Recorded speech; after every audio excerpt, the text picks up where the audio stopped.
The formula for combined gas law is P1 V1 over T1 equals P2 V2 over T2.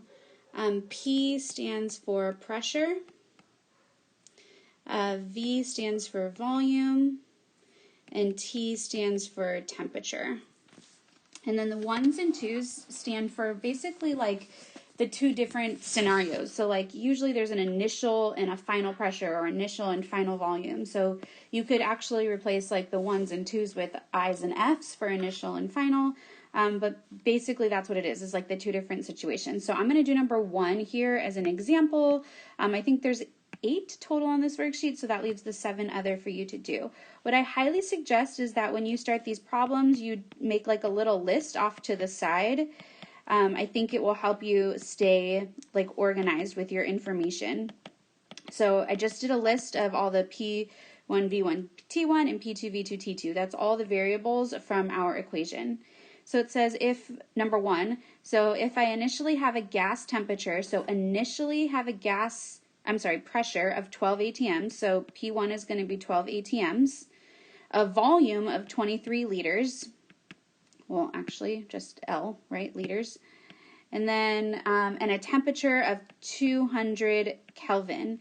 So this actually already gave me my temperature in Kelvin, but remember if you are calculating, this was on the units of pressure worksheet, but if you're calculating Kelvin, if they give you degrees Celsius, you do need to convert to Kelvin, in which case you add 273. That's just a little side note. This one gave it to me in Kelvin, but I don't think all the problems do that. If you're given it in Celsius, remember to convert to Kelvin by adding 273.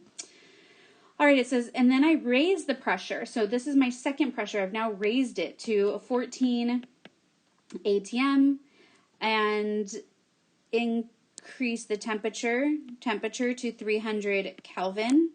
And it says, what is the new volume? So V2 is what I'm looking for.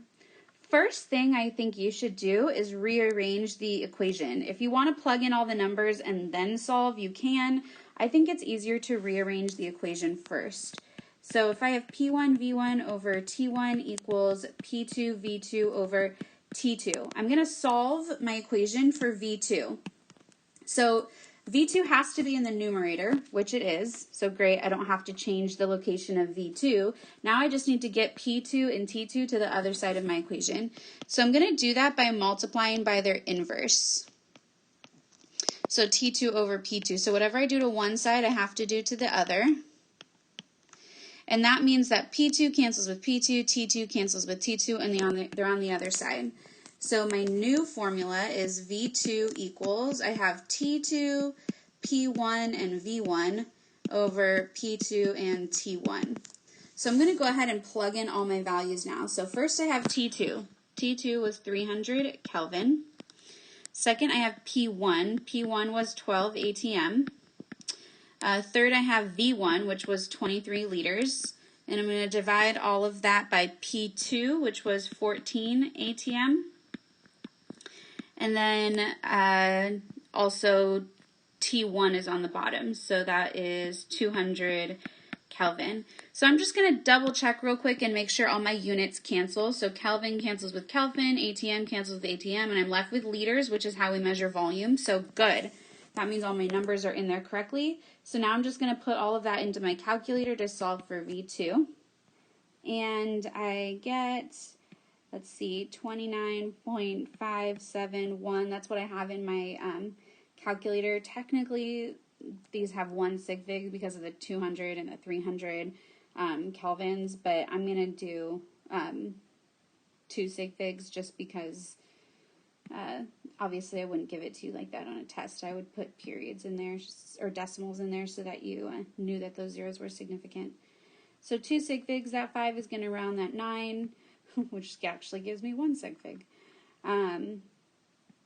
So 30, what's my unit? Liters. Did it give me a type of gas? No, it just says a gas. All right, so there's my final answer. If it said like oxygen gas, I would put an O2 after that. Or if it's a carbon dioxide, I'd put a CO2. So now make sure you remember to do all your units. But that's how we solve those kind of problems. It's funny it wound up as 1 sig fig anyway. Yeah, but that's how we do a combined gas law problem. So try the other ones. Please let me know if you have any questions.